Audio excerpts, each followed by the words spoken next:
Good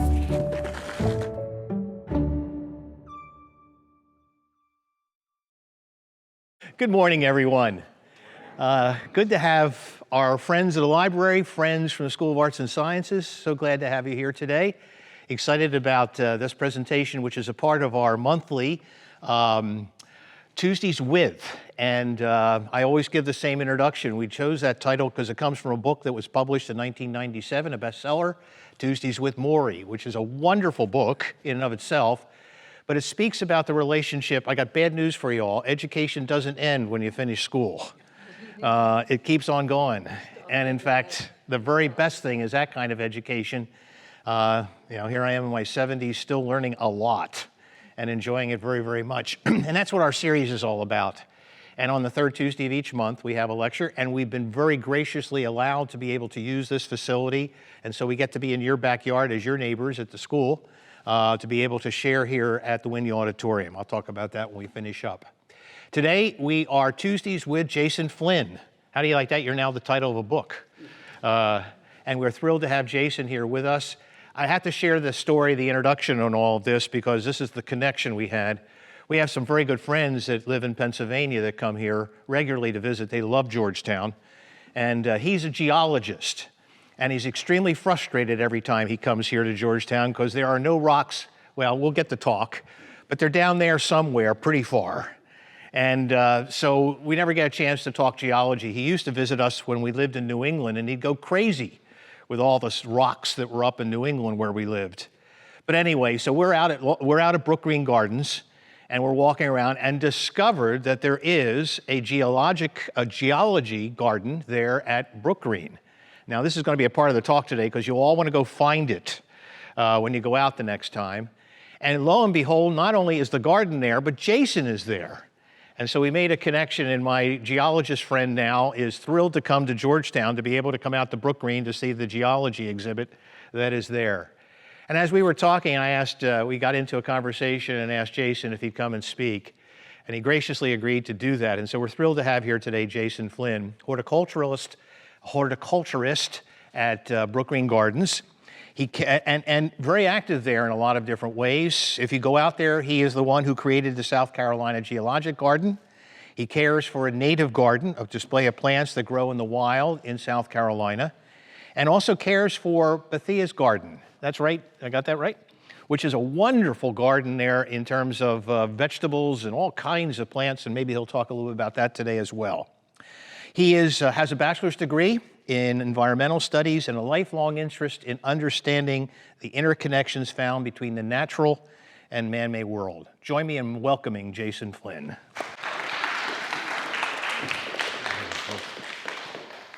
Thank you. I appreciate it very much. How's everybody doing today? Good. I'm glad everybody could come out. I really appreciate it. Yeah, it was a very happenstance, or that's not the word, but like the stars were aligned right when we kind of ran into each other out there, because your friend had a geologic, I've never seen a shirt like this. It was a map of the Pennsylvania geologic map, of the layout of the state, and you just never expect to see that. So that piqued my interest right there, and so it went. So that was great. But yeah, my name is Jason Flynn, and everything he said is accurate.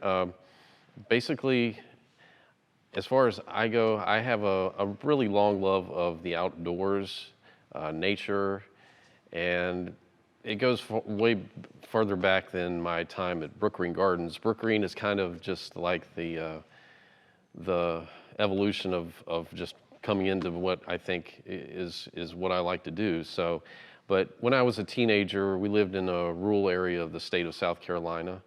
I lived out with some deep forest out behind me, a field that actually wasn't mowed or used for agriculture in my teen years. So I got to kind of experience the kind of rhythms of nature in a way that plenty of people do, but it's becoming more and more uncommon as everything becomes more urban and suburban. And that's kind of where that kind of passion kind of unleashed itself, and I found out, hey, this is really interesting.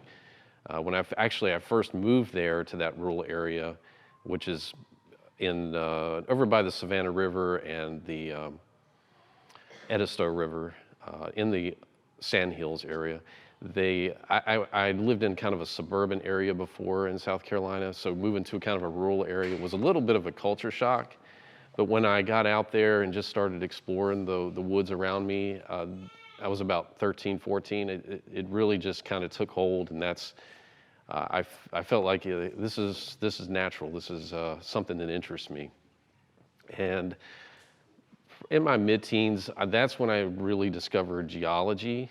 That came about just by, I'd always had kind of a mild fascination when I would come across a rock here and there.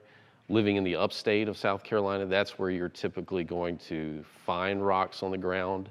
Around here in the coastal plain, they are here, but they're not as common just to walk around and pick them up. But I got into a hobby of rock hounding and exploring in the woods. And when I would look for specific minerals, that was my focus. But as I kept doing that, I would go to kind of combine that with experiences in the wild, like camping or going into national forests.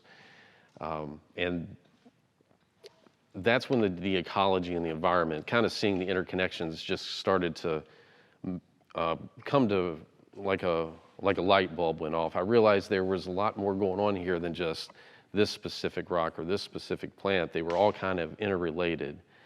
And that then gets into seeing the cause and effect. Really what this talk could be called is cause and effect, or interactions or interconnections. Essentially, we don't think of it this way because we have to survive, but everything that we do, anything does, whether it's living or even what we consider to be non-living, like geologic processes, everything has an action and then a reaction that comes from it. And we don't perceive probably maybe 95% of those reactions, but they're there.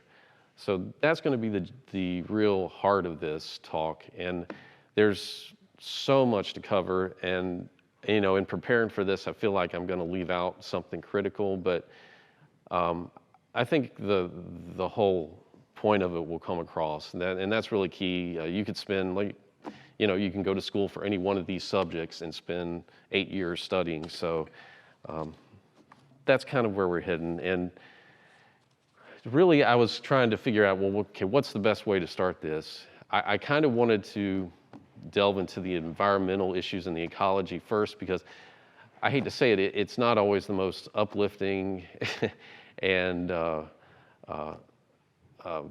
positive thing when you think about us as humans and what we're doing on the planet right now. But there's no logical way to get to there unless you kind of understand where we came from. And again, going back to actions and reactions, you can really go back to where it all began with the formation of the Earth and the universe. And I'm not an expert in that by any means, even the greatest physicists are not. But there's plenty of great theories out there. But essentially, this is a garden right here on planet Earth, if you think about it that way. That's why I titled it this, because we think about a garden, we think about, at Brookgreen we have, my native garden is a sun garden. It's a prairie or a savanna or a field environment where there's not trees, so these are sun-loving plants. Well, there's regions of the planet that are just sun-loving, and like our Great Plains in the Nebraska and places like that where not a lot of trees grow, or there's naturally forested environments and savannas like we have back here in the east. There's desert environments like in the Saharan desert. So if you break down the earth, you really have a garden, a different type of garden all over the planet. So when we're gardening, we're kind of just microcosming the whole, what we see in nature, in a sense. So that's kind of a nice way, I think, to think about it. And I always love pictures like this because it kind of brings in perspective. And getting into interactions, yes? The microphone, maybe so someone in the back can hear you. Oh, sure, yeah. How's that? Can everybody hear me? Great, sorry about that. Yeah, so this is just a great example in South Carolina of a location that has, and it's really rare. We had a talk at Brookgreen from Doug Tallamy, who wrote a very popular and very great book about bringing nature home. And I think I've got the stat right. He said about 18% of the planet, only about 18% of the planet has been left untouched by human hands in one shape or another. It doesn't mean that that area is all populated, but we've altered the land. And this is one area in South Carolina that hasn't been altered at Congaree National Park. It's about 15 miles south of Columbia. How many of you all have been there before? Yeah, a fair amount. And if you never have been there, it's about a 2.5-hour drive from here, but it's definitely worth a visit in your lifetime. If you think you know what a southeastern or even an East Coast forest looks like, this is a floodplain forest, and there's large tracts in it that have never been logged or really heavily altered by humans. And so to me, it's a great living laboratory of what nature kind of does on its own in a floodplain situation. So we're very fortunate to have that. But yeah, that's just the kind of situation that you can think of as the peak, but humans have been altering the land for as long as we've been in existence, and in a very extensive way since the end of the last ice age, which is really critical, and that was about, roughly 13 to 15,000 years ago. That I do want to say that when I go over timelines here, especially in geology or anything when you're talking distant history, these things change all the time. Not the general structure doesn't change and the general layout is consistent, but if you go back, you'll find different dates. So bear with me with that if some of this doesn't match if you go back and look it up. But yeah, we came from essentially stardust, at least that's the theory. This is a great picture of a cloud of stardust way out in space. And I'm not going to claim to know how the Earth formed, but somehow it got together, and here we are with the planet Earth. And for the first, they estimate the planet Earth is about 4.5, 4.6 billion years old. So when you're talking about the age of the planet, keep in mind probably the first 2.5 to maybe 3 billion years, a lot of the planet was molten and very active, heavily active geologically. So the first rocks, the oldest rocks are maybe 3 billion years old, but once you go beyond 1 to 2 billion years old, you're not going to find a lot of solidified rocks because a lot of it hadn't really cooled and formed. So I'll go a little bit more into that in a minute. And to do that, and to really kind of make this understandable, I thought I would just focus on the geology of South Carolina to begin. Because, what better way than just to focus on what we have here at home.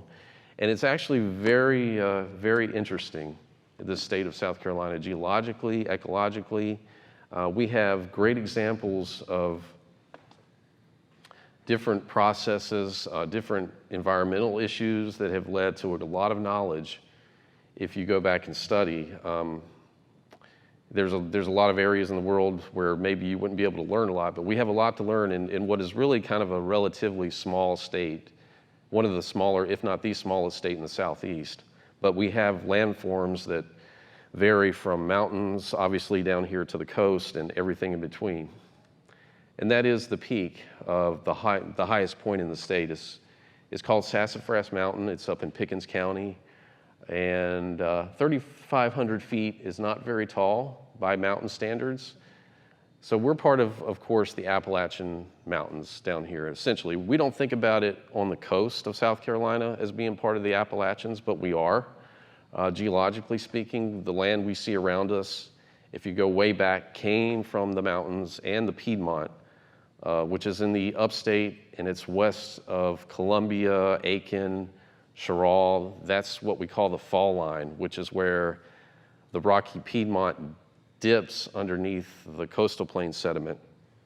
And this is the highest point in the state. The highest point east of the Mississippi, of course, is in North Carolina, Mount Mitchell, which is about 6,600 feet. So yeah, our mountains are not gigantic by standards around the world. However, if you go back 1.2 billion years, or even in 3 different episodes, the Appalachians were as big or maybe even bigger than the Himalayan mountains are today. How many of you all know what the Himalayan mountains are? Yeah, that's the biggest mountain chain on the planet. You know, Mount Everest is there, and it's over 20,000 feet. It's actually actively building and growing right now. So this is what we would have looked, this is what the state would have had that long ago. It would have been absolutely massive. And it hadn't at that point fully metamorphosed or become, had a lot of pressure. So there was probably a lot of sedimentary rock at the top then, and a lot of processes. So what you see today, like when you go out into the western part of the state, is kind of like the inner core that would have been covered by just mountains and mountains of rock. So we're getting a taste now, really, of what you see at the surface today that for hundreds of millions of years was covered up. It's very intriguing when you think about it like that. Just another picture of the Himalayas I thought was absolutely beautiful. So, so getting into the Appalachian Mountains, we think of the Appalachians along the East Coast. However, the truth is it actually extends into Africa and up into Europe, Northern Europe, what we call the Caledonian Mountains, and that part of Africa, I believe, is called the Atlas Mountains. But through geological processes, of course, where continents collide and then rift or break apart, the Appalachians essentially broke apart, and these have the same geological structure as what we have here. Now, they don't look the same because of weathering processes and weather itself, different climate factors and latitude factors, but geologically speaking, they are related to what we see today. So it's just hard to wrap your mind around that because we're separated by such great distances, but it's intriguing. And this is just kind of a little sketch of what we see more locally here. All of this, again, can be thought of as the Appalachians from the New England all the way down into Alabama, and then the coastal plain. In the state of South Carolina, we have the Blue Ridge, Piedmont, and Coastal Plain. Those are the three main geologic provinces. This is just a very simplified map, and this is, I show this one because in terms of the Piedmont and the upstate, this mirrors what I have in the geologic garden at Brookgreen. And again, it's simplified, but it's a great starting point to understand and classify the rocks and what you see if you are traveling out there. The true geologic Blue Ridge really only cuts into Oconee County, which is right up in that corner. There is a little small area called the Brevard Zone, which is it's a narrow 1 to 2, 3 mile wide stretch in between the Blue Ridge and the Inner Piedmont. The Inner Piedmont is essentially what's called they're thrust sheets. And not to get too geologic into terms here, but those are rocks it was either a disengaged fragment offshore that broke off and then reattached, but this whole section are rocks that were thrust upward. And then these three zones are what's called the Carolina terrain. This is the Kings Mountain Belt, the Charlotte Belt, and the Carolina Slate Belt. And there is a little small anomaly, kind of, sort of, but it's related, called the Keoki and the Bel Air Belts right in this area. So I just wanted to show that to kind of give you an idea of the layout of the state. This is the more detailed geologic map of the state that the DNR puts out, and you can break this down even further, and it looks like if you were to color code it with geologic deposits, it would look like a hodgepodge, and it wouldn't make any sense. But this gets more into deposits. But I wanted to show this map because in terms of some important features, this right in this area starting in Aiken County, snaking around up through Columbia, all the way up into here, that's the fall line that I was talking about. That's the area where the Piedmont it really is abrupt. If you've ever been to Columbia or any of those places and traveled around the city, the lay of the land kind of changes from sand to red clay in a short period of time. And that's the reason why this Piedmont dips, and then the coastal plain sediment actually comes up over the top. But this is more accurate. This would be the Carolina Slate Belt, the Charlotte Belt. The Kings Mountain Belt is purple right here, and it actually does continue in between these two, but it's very, very narrow. And it's kind of including fault zones. So again, Kings Mountain Belt is just a generalized term for the processes that made those. But in this is Piedmont, Brevard Zone, Blue Ridge. And this is just a little quick time history of the geology of South Carolina. We could spend hours talking about that, and some of this, especially the dates, have kind of shifted and changed, but the general idea is the same. Essentially, you had collisions with Africa and Europe, and I say collision, but it's a very slow process where plates shift and land masses shift actually at their core.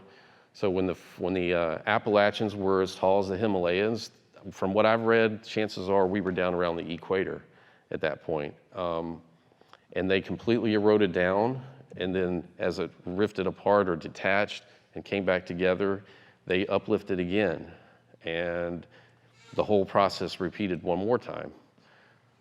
So that's the general idea behind the geology. So I'll just kind of go through some areas of the state. This is in the Blue Ridge Mountains of a photo I took atop of a mountain. This would be in the Brevard Zone, Inner Piedmont, looking into the Blue Ridge off here in the distance with the Brevard Zone, which is kind of like a basement rock. I'll just talk about that. There was an older mountain chain here before the Appalachians they call the Grenville or Greenville Mountains, which eroded completely. And the Appalachians or the Blue Ridge actually formed on top of that and thrust upwards. So the Brevard Zone is kind of a little glimpse into that old mountain range, is my understanding of it. But it's basically just like a narrow valley. And you can find some of these pictures I took from a blog that I wrote about the geologic garden. It's on the Brookgreen website, and it's from 2021 if you want to search for it. But just some interesting pictures from up there. This is the tallest series of waterfalls in east of the Mississippi River, which is far off in the distance and comes down. That's up in Pickens County, I believe. And this is the Chattooga River in Oconee County in the true Blue Ridge. This is in the geologic garden where I have rocks from the Blue Ridge, the Brevard Zone, and the Inner Piedmont all kind of meeting together. And purple coneflower, a nice little native plant. So there's beauty with plants, and they play a role in this too. This is the Brevard Zone, that area I was talking about, a road cut that I found. And this is a very mylanotic type of rock, which means it kind of fractures easy, but it's that rock that I was talking about that it's kind of like the basement rock of the Blue Ridge, and it's just exposed, and it runs the whole East Coast, I believe, from Georgia, maybe into Alabama, up through Virginia at least. And this is just a quick little aspect. This is in Spartanburg County. It's just a hole in the ground, but it looks like red clay dirt. But really what this is saprolite soil or subsoil. And what that is, it's rock that at one point this was probably solid rock a long, long time ago. And because of the makeup of the rock, it's not as stable. So it breaks down a lot quicker than your minerals like quartz. It literally, you can think of it as rotting in place. So when you see if you've ever traveled upstate, you'll see a lot of red clay in the road cuts and things like that. That's actually old rock that used to be a solid mass at one point. And from there, we're gonna get into the Carolina terrain, which is, I'll just jump back so you have a reference to what I'm talking about real quick here. Yeah, again, the Carolina terrain would be these three areas. This would be, if you're driving around up there, it's probably kind of hard to distinguish going 70 miles an hour, the differences with this, but there really is. At one point, that area was a volcanic island arc, which is essentially what it says. It was out in the ocean, and these were giant volcanoes that at one point attached onto North America and eventually eroded. And when they were active, they formed a lot of the rocks that you see out there. The core is the Charlotte Belt. And I brought this, I didn't have to jump ahead, so there we go. Yeah, the core of the island arc is the Charlotte Belt. And I'll just point out, these are little granite areas. They're called plutons, and Columbia, they don't have it on this map, but Columbia's got a very notable granite deposit that underlies the city, and they actually have 2 big granite mines out there. But those are igneous rocks that were formed deep in the earth and are now exposed.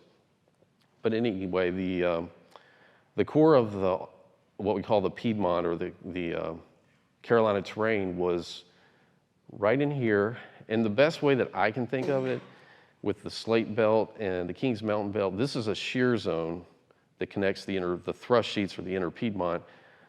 But if you think of a volcano erupting, it's got a lot of magma and tuffs that are coming down and they form rocks. That's kind of what the Slate Belt is. It's kind of the runoff of the magma or of the volcanoes. And then there's some right in the same kind of geology sporadically in the Charlotte Belt. But it just kind of, if you're driving, that's one of the things when I was a teenager, I'll never forget where I was able to pinpoint the spot on the road where it switched from the Slate Belt to the Charlotte Belt up around McCormick, South Carolina. I can take you right to that spot, and it's subtle, but there's just a change in the gradient of in the rocks of the area. And this is just some pictures from the Carolina terrain. This is the Kings Mountain Belt. That's up around, if you're familiar with Revolutionary War, I believe it's, the Kings Mountain battlefield was up in this area. There's some tall peaks that are relatively tall compared to the surrounding land, like 800 to 1,000 feet. That area the reason it's a little higher than west and east of it is because the minerals are more stable. They don't break apart and erode as easy because they're more stable. So they're a little bit higher. This would be the Charlotte Belt. This is when in the late 90s, I hiked up to the top of what's called a monadnock, which is essentially what was an isolated mountain, again, a little bit more stable, so the minerals haven't eroded like the surrounding land. And it just shows the ecology, the forested area. You can see man-made harvesting of timber. That's pine trees now that have been planted. Some of the various type of flora. This is deep within the Carolina Slate Belt. Actually in an old mine that I had the privilege of being able to go into. So that's from under the ground and just shows some of the hidden aspects of these areas that you won't see walking around on the surface. Just a little bit more rocks. This is from the Savannah River side of the Kings Mountain Belt in a road cut, showing some of a little bit more the fragmented rock compared to up around Kings Mountain, but still more stable. This is actually in the Charlotte Belt in the National Forest, these next 3 pictures. And these next 2, but this is where a creek cut into the side of a hill exposing greenstone metabasalt, which is a type of rock. I'll just go and show you that right here. It's this rock, and it does have the kind of greenish color, but it just shows different contact zones of minerals. And if you were to walk in the creek or by the creek, you would see that scattered around, and that's from however many thousands and thousands of years of it just breaking down, and then it travels downstream. So these processes are just ongoing all the time.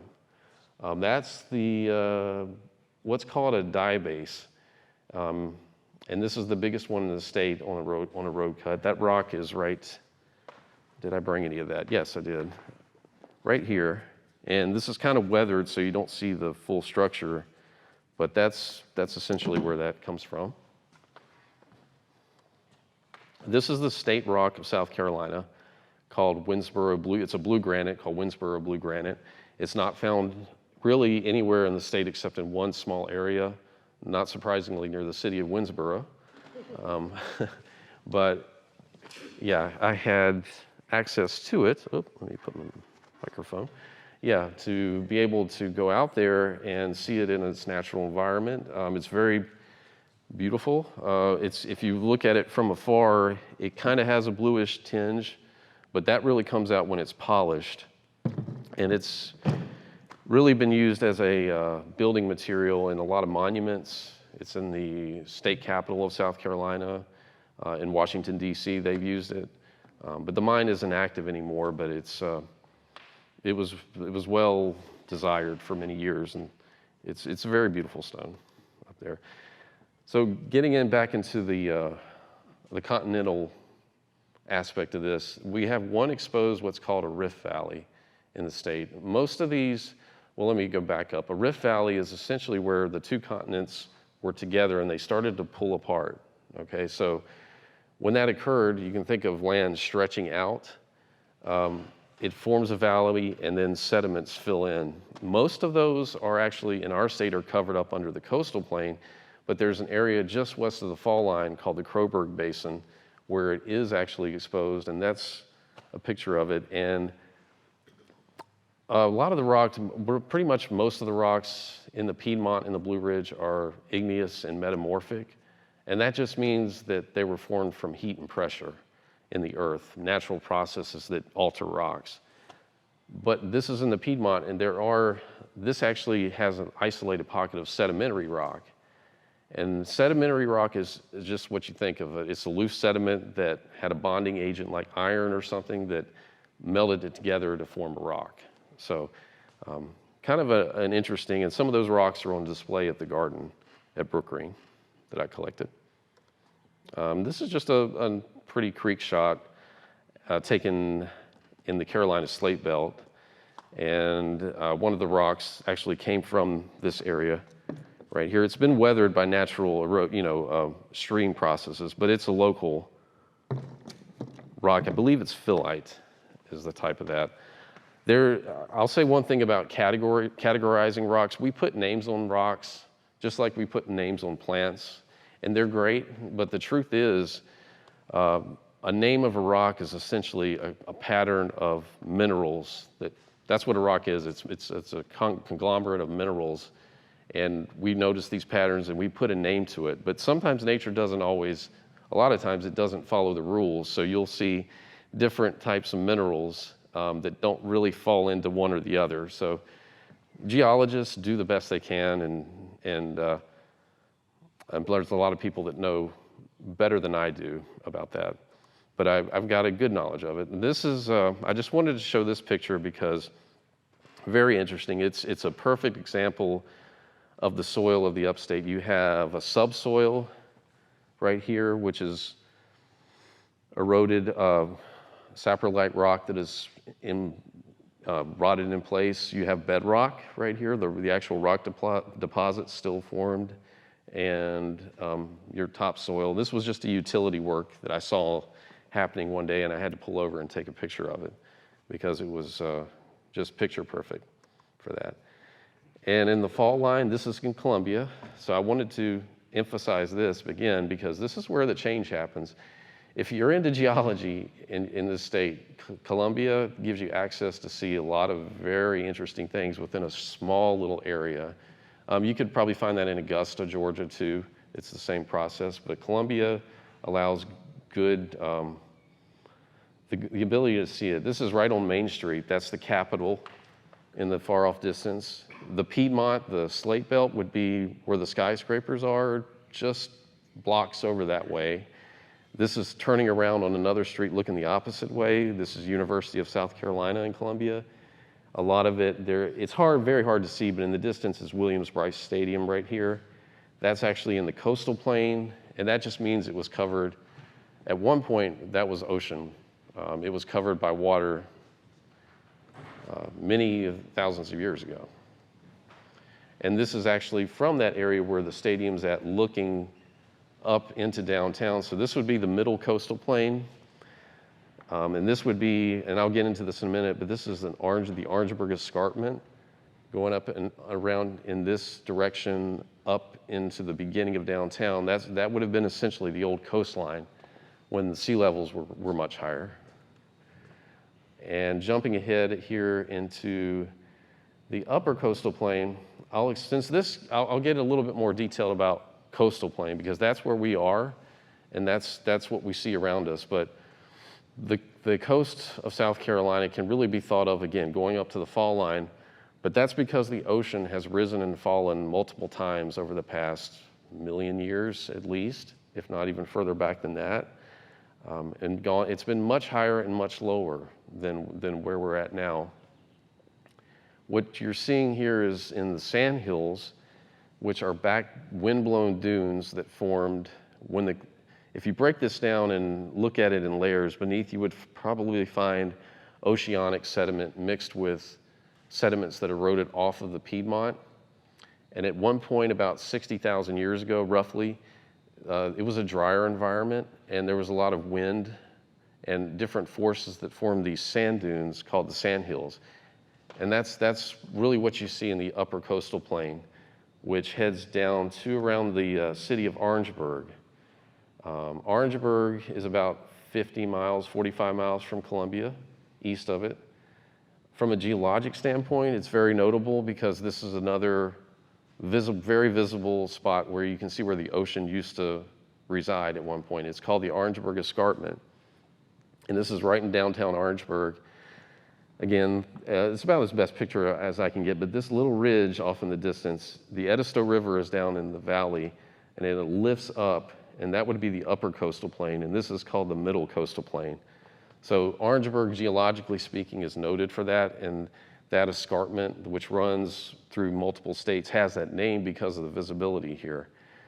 One little factoid that's kind of interesting, there's at least two gardens, botanical gardens, that are right on the Orangeburg Escarpment. One is right here, the Edisto Memorial Gardens.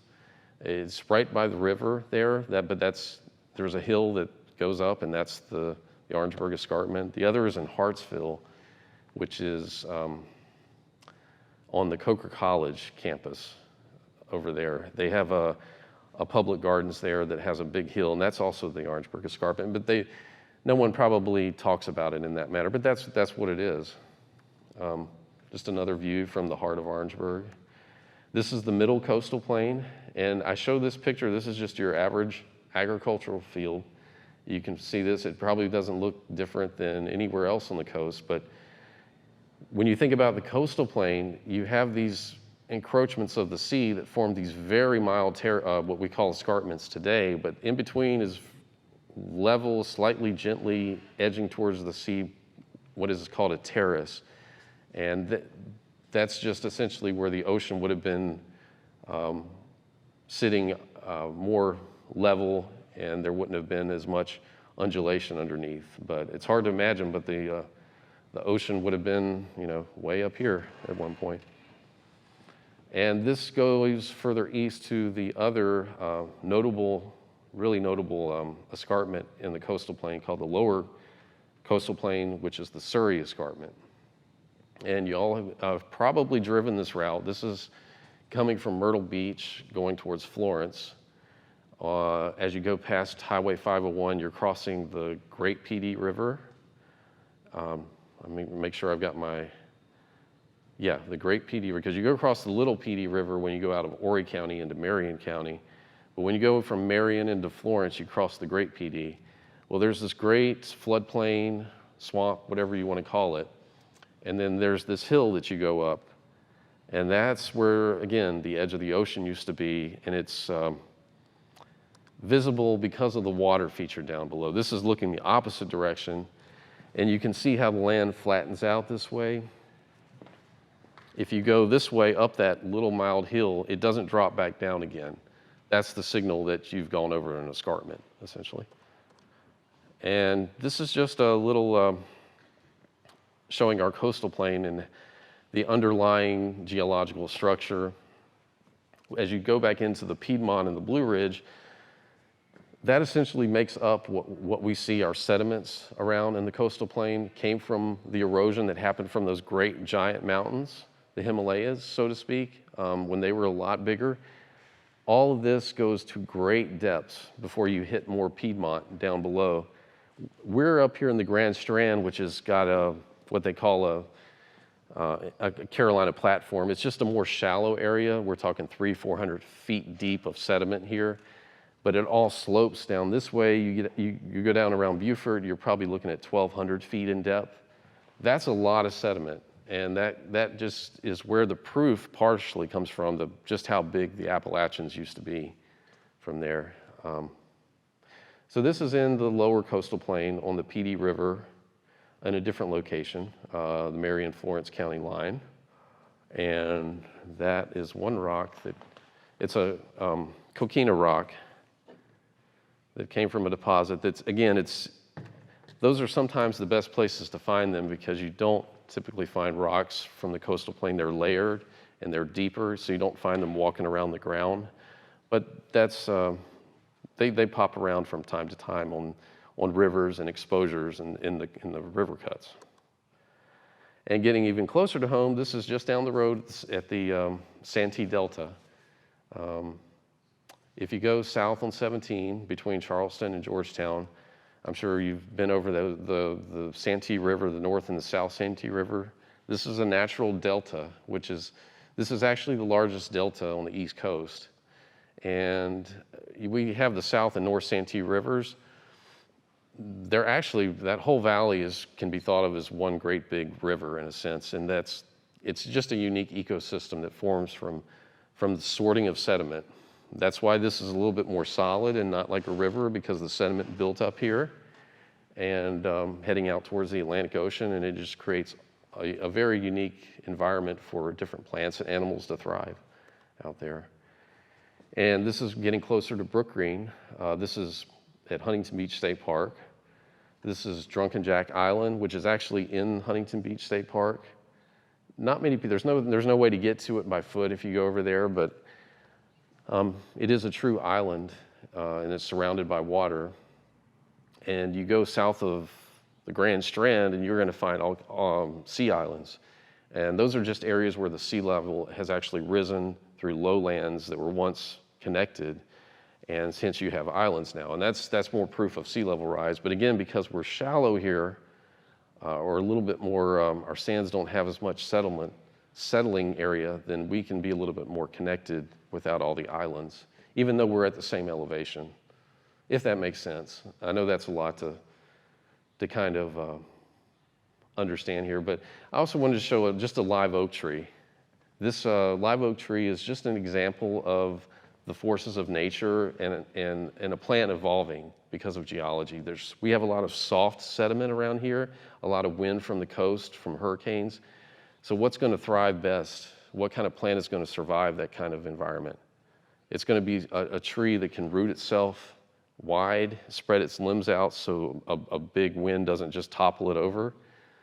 So the live oak tree, which is really it's native to our coast and naturally doesn't go very far inland in South Carolina, that's a great example of a geological plant adapted to or a plant adapted to our geology of the coastal zone.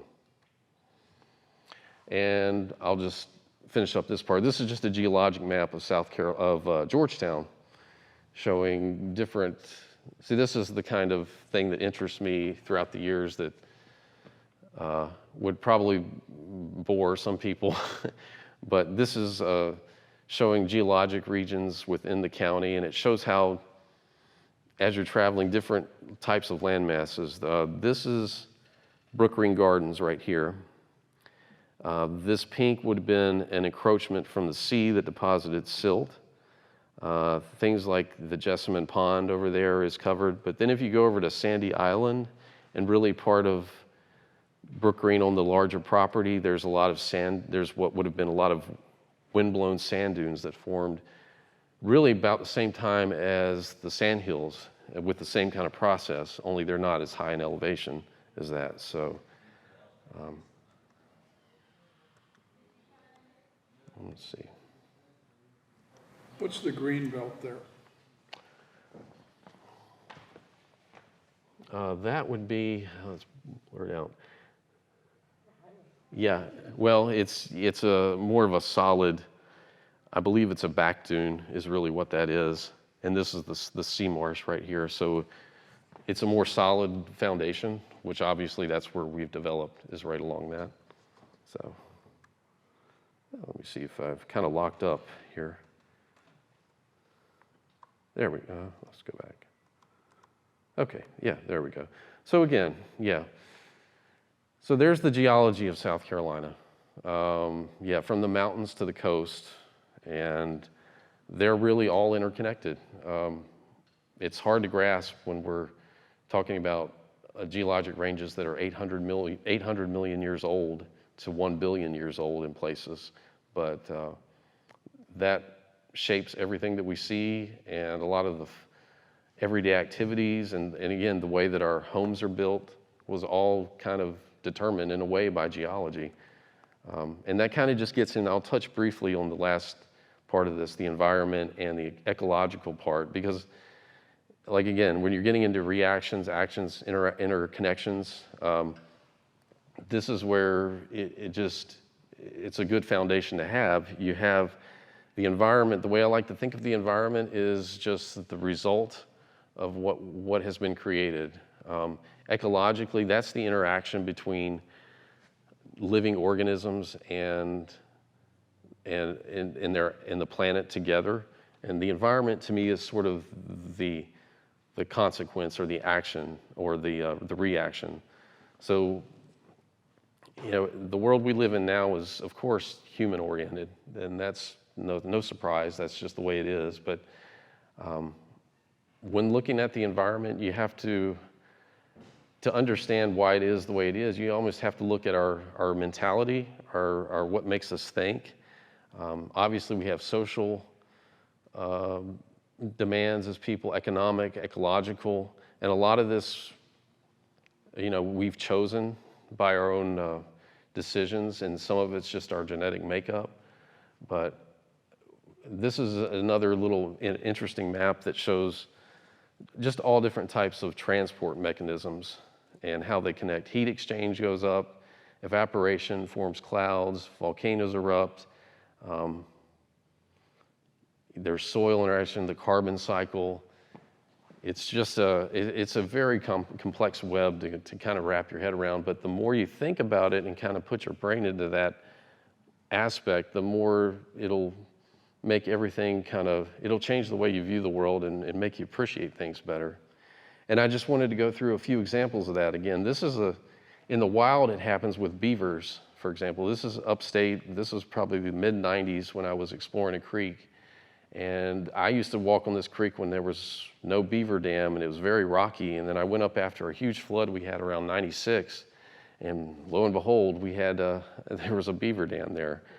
And that eventually did break on its own about 7 years later, and it's back to the way it was before. But it's pretty amazing to think about that. Where I found this rock, excuse me, I had been in that area, that's the greenstone metabasalt, and it was, this hillside was forested and with some fairly decent trees, but I came back a few years ago and this had occurred. And this is out in the national forest where there's not a lot of population, there's no trails out here, so there's nothing man-made, there was no fire that came through. The only thing that I can figure is a tornado touchdown right here based on the way this tree snapped. And if you were to look all around, there's like a big circle area where all these trees were damaged. So it was either a high wind event or a tornado that actually touched down. In this area, the picture I showed you earlier of the stream cut was down in this area. Now it's covered. So it's totally changed the hillside. It's caused erosion to occur where it wasn't like that before. It's going to speed up processes. So this happens in nature, not always just by the hand of humans. And this is a picture of this rock, which is coquina. And y'all can, after I'm finished, feel free to come up and take a look at these. But this was found not far inland in Horry County, and it's just loaded with shell fragments and marine life examples. This is on display at the Geologic Garden, and it's proof of the ocean levels going up and down. If you ever wanted it, it's just staring everybody in the face with these rocks of the drastic sea level change that occurs. Another, living here on the coast, we don't think about this as an issue, but it actually historically has been. These are little fault lines that run through the state, and this is not uncommon. In an igneous metamorphic environment, you're going to have faults. We're not really active right now. We're in a passive phase, obviously, because the Appalachians are so low and we're stable. But still, deep down, we have many faults that have interaction. Again, around one major example was in Charleston, right in this area in the late 1800s. Some of you may know about it. It was a giant earthquake that took place in Somerville, just west of Charleston, about in the 7s. It was a massive earthquake that did a lot of damage. And geologists think that, it's due again for whatever reason.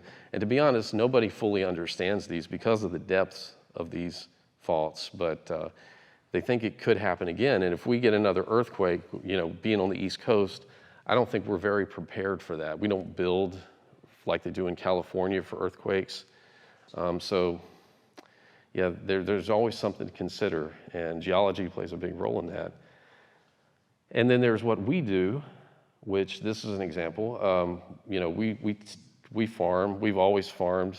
Going way back when we couldn't hunt and gather as people, we learned how to do agriculture. And then in the 20th century, we've had a lot of modern inventions. Some positive effects, some negative effects. And one of them is being able to control plants for our benefit. And this is just up in Greenville County, I came across this driving past on a field, and I believe it's a farm, but they obviously were not happy with Department of Transportation, and they do this now across the state, but they'll spray ditches and to keep weeds down. They used to, as far as my knowledge goes, it used to be cut, but that was implemented some years back. So, and those, if you're just not thinking in a certain way, you're spraying that ditch, you don't think, well, what does it do with this field way out here? But there's wind, and wind pushes chemicals, there's just no way around it, into the field. So if you're trying to avoid that, you may not have any choice, and somebody was a little unhappy about that. Yeah, so we could go on and on and on and about that, but if you ever want to kind of get a grasp of what I'm talking about ecologically or environmentally, I'm not making a statement like politically, because again, that has nothing to do with it.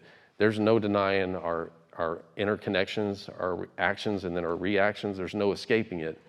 And we're living, we want to survive, so we think about what can we do to survive, and lots of factors like increased population, food scarcity, have kind of necessitated that we evolve, and just our pleasures of what we want to do for pleasure has changed things. But in 1949, there was an author, Otto Leopold, which many of you probably know him, some of you don't, but he wrote a landmark book that kind of brought to light at a very critical time some of the damages that were being done through actions. And it was a Sand County Almanac. He was from Wisconsin, but this was just a sketch in the book that shows kind of a lot in this little sketch. It's a deer skull, skull of a deer, trees that are bare up to a certain point, and that's just from overgrazing. And because of that, soil erosion had taken place. So he's saying a lot, and there's an essay in the book called Thinking Like a Mountain. If you ever get a chance to read it, read that.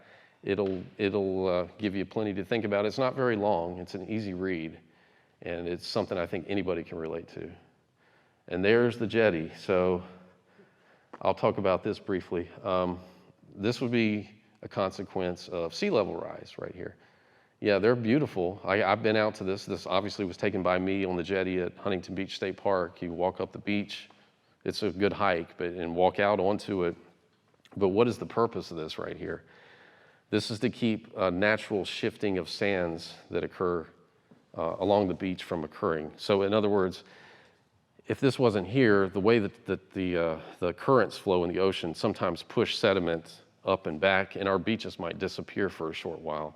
Well, we don't want that to happen here on the Grand Strand because we want to go out on the beach. So this is kind of the answer to that. And it also keeps more erosion from taking place in certain areas where that might be happening and the sea level would rise and take over an area.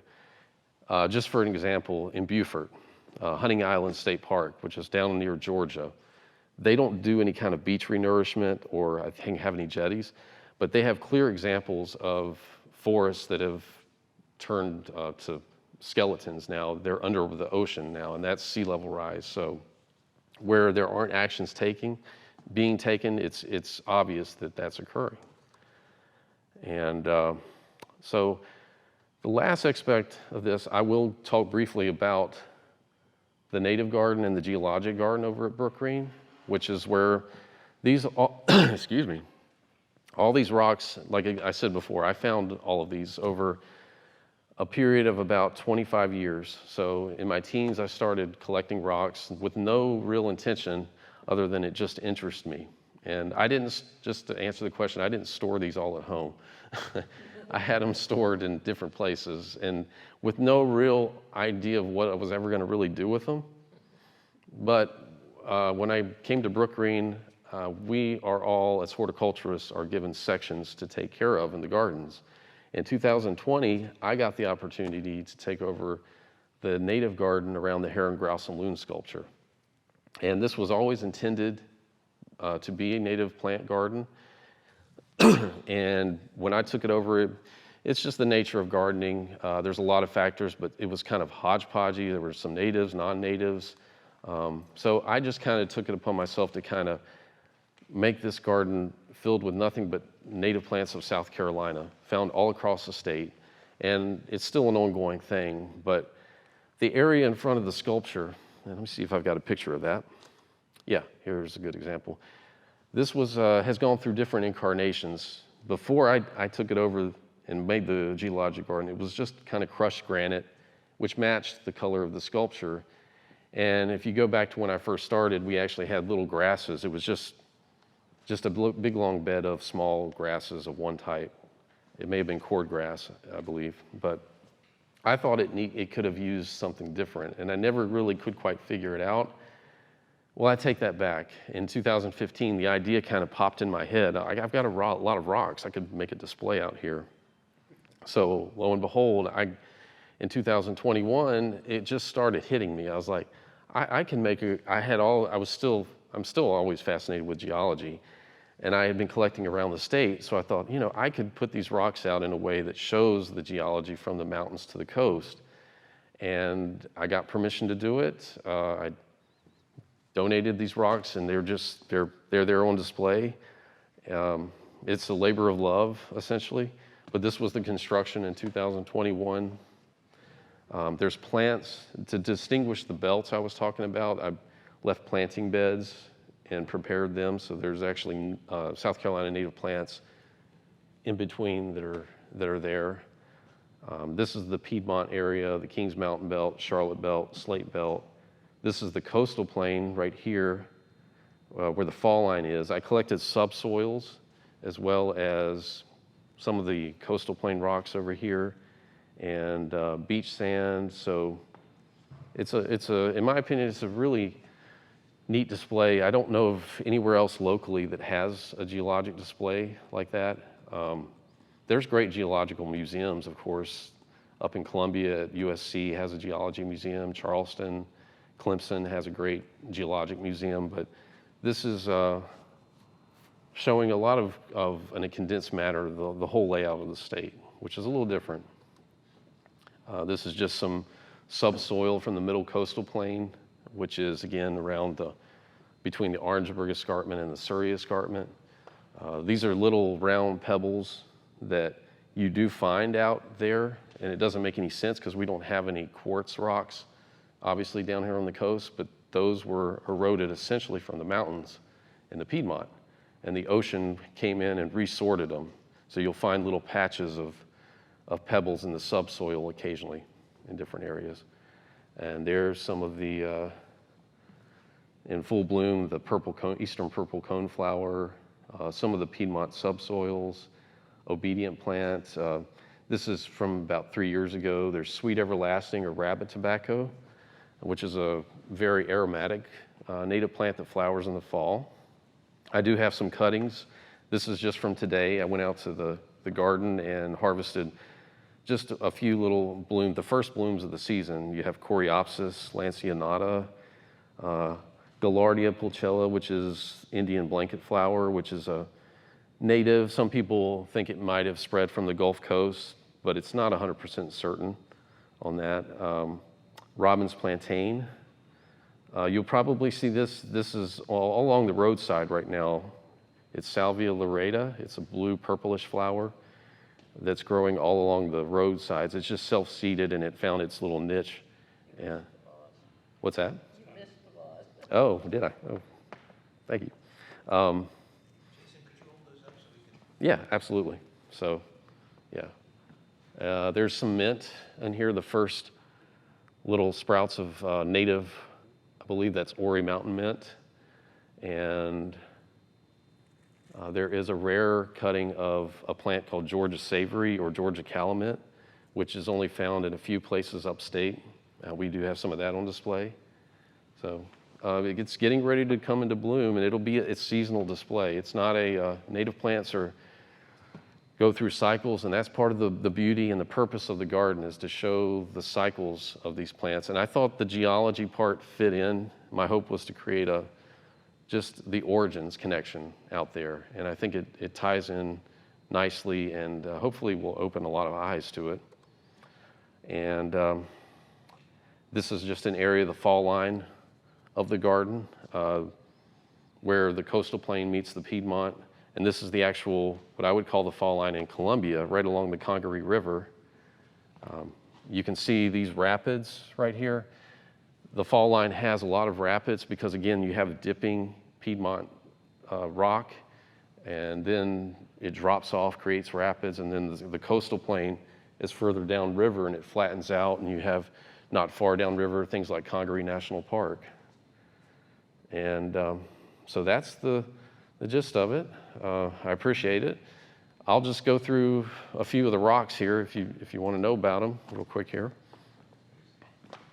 So this is sandstone from the sand hills. It's around out there. It's not easy to find on the surface, but there's that. There's coquina. This was found in Lexington County, and on some private land I had access to. There's evidence of little shell material in here, again showing that the ocean was once up around that area of the state. This is chert, and this was found off of an area near the Savannah River that I had access to. This is notable because historically that area was used by Native Americans, indigenous people, as a gathering point for points for arrowheads. And I guess it was so well sought after, they actually traveled from many faraway places to get this material right here. And again, that's in the upper coastal plain of South Carolina. Again, you can clearly see the shell material in this coquina.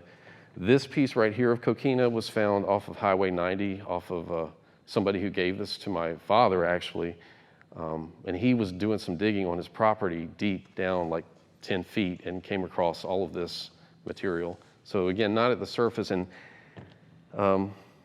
a lot of times what happens with these coastal plain rock layers is as they become exposed, I've run into this at the garden, they're stable deep down in the ground, but then you bring them up into the elements with water, some of them are not cemented together with whatever the bonding material that makes them a rock is, so they weather really quick. So it's possible some of our sediments we have around here were at one time solid, and it's just over the thousands of years they formed these sands. And a lot of these sands are quartz. The beach sand that we have out is quartz, which again shows that there's tons of quartz in the Piedmont and the Blue Ridge, and they came down, and that's what makes up our beaches for a large part of it. And quartz is less resistant to erosion and breaking down. So things like this feldspar that kind of breaks apart readily, it's a bonding mineral. This, by the time it hits the coast, is already clay. And then the quartz will be grainy, and that's why you see on the beach what you see. But this is I'll just go over a few random things. This is a granite from Lawrence County. It's called the Coal Point granite. very unique color to it. This is from the top of a mountain in the Brevard zone, and I believe it's sericite schist. I gotta be careful how I say that. C-S-C-H-I-S-T, schist, sericite schist, or mica schist. I believe it's sericite. But I found this literally at the top of a mountain, and it's from that deposit. I looked it up on the geologic map for the USGS, and I couldn't believe I found it, because what does that kind of look like? Exactly, yeah. So I have this out in the garden in a particular location, and I haven't told anybody that, but that's the purpose of it. Getting back to the coastal plain, this is shale right here. This is another one of those deposits of, when it's in place, I found that you can see this in one particular creek, and it is pretty solid like a rock. But I have put this out in the garden, and it starts to break down like a clay and just turn into sediment. So a living example of that. But it is forming a bonded rock here.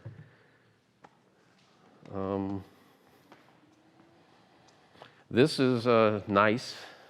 What's really nice is nice. But this is a metamorphosed granite rock that underwent heat and pressure and formed it. It's really beautiful. This is from up in the inner Piedmont atop one of the big mountains up there at the very tip of it. And this is from the Brevard zone, some of the mylanotic rock I was talking about. This is marble, pure marble from the Kings Mountain Belt.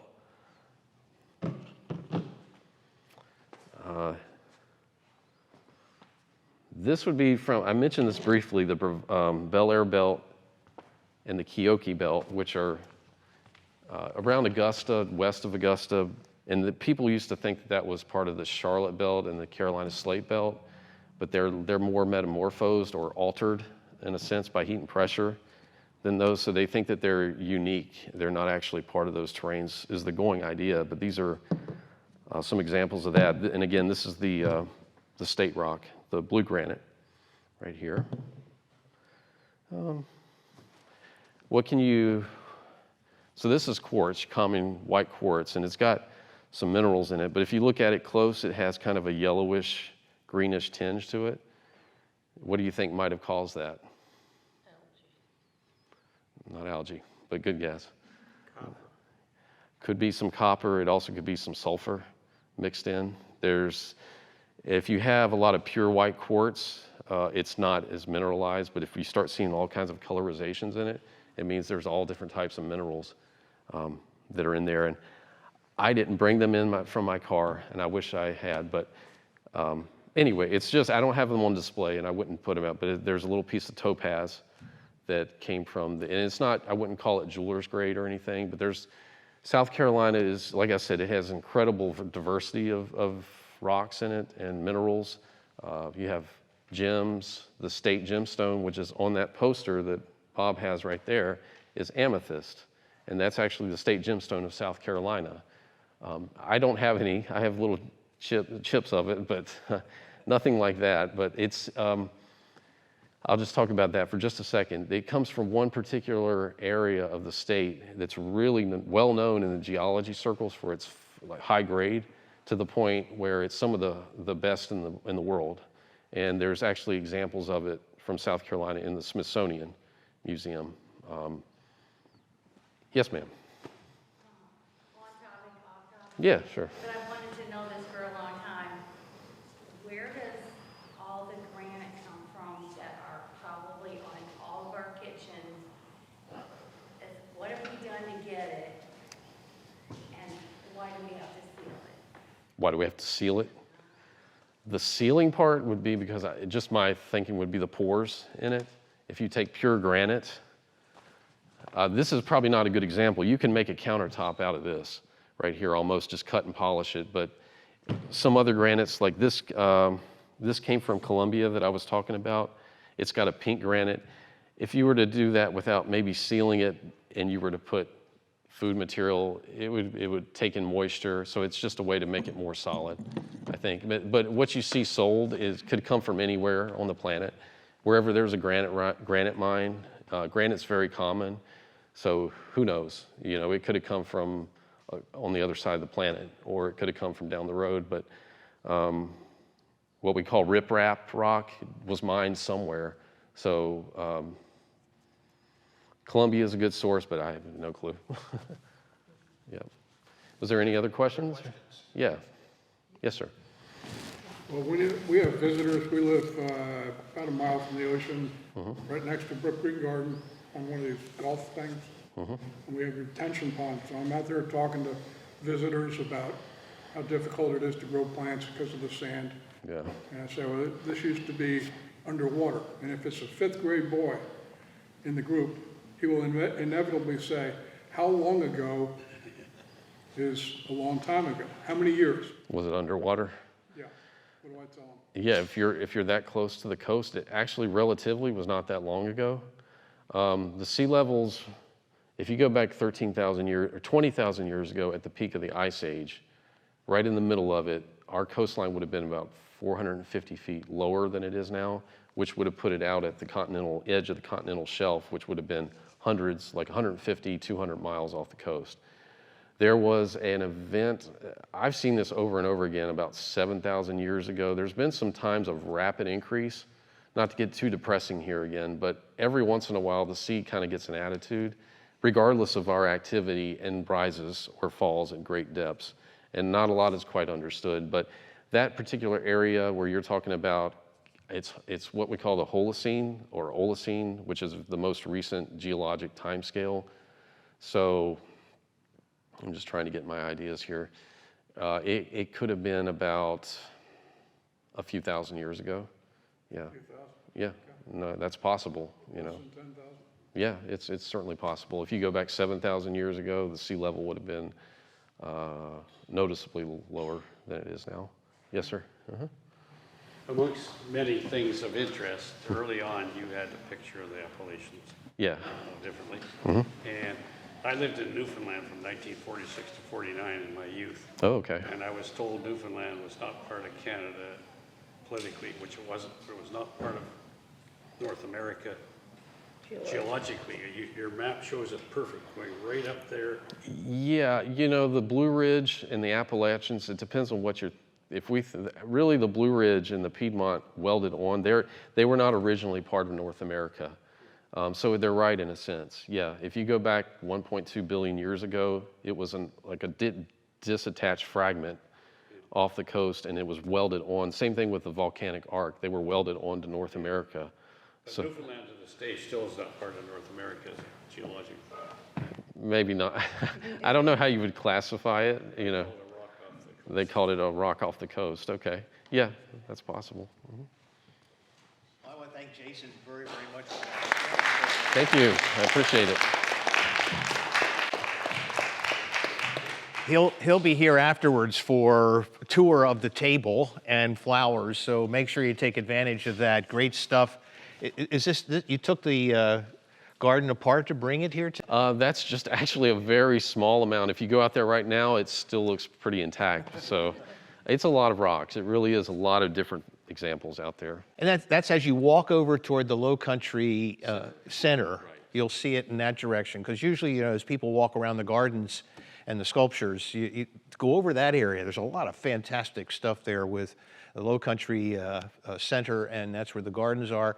And then and that's also where Bethea's. Yeah, you keep going past Low Country Center, and Bethea's Organic Vegetable Garden is there. So if you're coming from the Arboretum and the main gardens to the Low Country Center, that's where the big Heron Grouse and Loon sculpture is, and that's right in front of the Geologic Garden. There's a sign you can scan if you have a smartphone, and you can bring up the blog, the article I wrote about it 3 years ago. Yep. Jason, thank you so very, very much for an excellent presentation. As I mentioned, just want to express appreciation once again to the Winyall Auditorium and Dedrick Bonds for allowing us to be able to use this beautiful facility here at the Winyall Auditorium. It's been a very gracious gift to us as we've gone through this year. We have one more of our Tuesdays with in this season's productions, and that's going to be on May 21st. Don Quattlebaum, president of White House Farms, is going to be here at the auditorium to do a presentation on growing rice in Georgetown in 2024.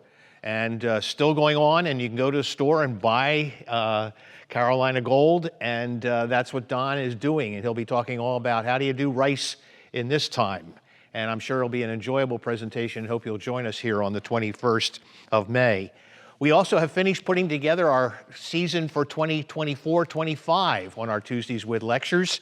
And just a couple of small details of some titles of presentations, but we're looking forward to quite a group of individuals coming to speak. Dwight McInvale, Justin McIntyre. Dwight's our director of the library, is going to be speaking on the 225th anniversary birthday of our library. Justin McIntyre from the South Carolina Maritime Museum is going to be here. Robin Salmon from Brookgreen is going to be coming to speak. Jody Barnes, who was here this year already to speak, is coming back and is going to be speaking, continuing on her presentation of what's happening archaeologically out on the South Island at Yawkey. Kendi Altizer is another archaeologist who's going to be coming and speaking on what it was like on those rice plantations for the enslaved Africans. And she's been doing archaeological work of what life was like on the plantations during slavery. Dr. Thomas Rainwater is going to be coming here from the Baruch Institute out at Brookgreen, here we go, thank you, at Hobcall. Thank you, this is a team effort. At Hobcall and speaking on his continuing research on alligators. Hannah Marley from Hampton Plantation is going to be coming and speaking. And then finally, to finish our season, Ed Piotrowski is going to be coming and speaking in our series. So we've got a really, I think, exciting year coming up on our 8th season of Tuesdays With. I also want to make I do want to give compliment. Aaron's back there for our posters we always have. As soon as he sent this to me, I said, is that something that's in South Carolina? And he assured me it was, and Jason confirmed it. So I want to thank Aaron for the fine posters he's been producing for us as we've gone through. And also, that's another note to, he's been filming these, and it'll be showing up on the library's website for YouTube productions. And so if some of those were a bit small to be able to see, if you go onto YouTube in about a week, I'll send an announcement out that we'll have this up and posted, and you can see those scenes that have been put up there by Jason. Want to mention also a library update, since I'm telling you we're going to be here next month. It's coming along very, very slowly. It's one of those, everything moves real fast, and if any of you have done construction, you know, it moves real fast, and then all of a sudden the brakes are put on and it's slow. And although we had talked about hopefully by the middle of May, it's looking now like it'll probably be sometime in the month of June that the library will reopen. We're all anxious for that to happen and looking forward to it. So just to let you know. And we're doing our farmers market book sales again, the Friends of the Library. But to prepare for that, we need books. And so on Saturday, May 4th at the libraries or at the community farmers market, we're going to be collecting books. So if you want to bring them over to the farmers market, we'll be glad to take your books. There was an announcement yesterday that came up on Gab, and we've been sending out announcements. So on Saturday, May 4th, from 9 o'clock in the morning to 1 o'clock in the afternoon, if you have some books you'd like to donate to us, please bring them by. We'll be very glad to accept those. And then finally, we're working on a project for our new library, particularly for our children's section. Wesley Wofford, who had done the production of the statue that was here last fall on Harriet Tubman that was down at Rainey Park, has been commissioned by us to do a statue that includes James Boley, a local individual who was the grandnephew of Harriet Tubman. And that's what that's all about, called Whispers of My Ancestor. It is a commissioning that is about $40,000 in cost that'll be placed within the children's section of our new library. We've already been able to raise about $30,000, and we're very, very grateful for that. But if you'd like to contribute to it, to go on our website, myfogl.org. There's a place there where you can contribute to that project, and we'd be really thrilled to have your assistance as we look to finishing up the raising of funds for that particular project. Thank you all for being here. Thank you, students, for being a part of our production or presentation today. And I thank you all, as friends of the Georgetown Library, for joining with us. And once again, Jason, thank you very, very much. And he'll be hanging around if you'd like to get some questions and take a look at the stones close up. Thank you all. Jason.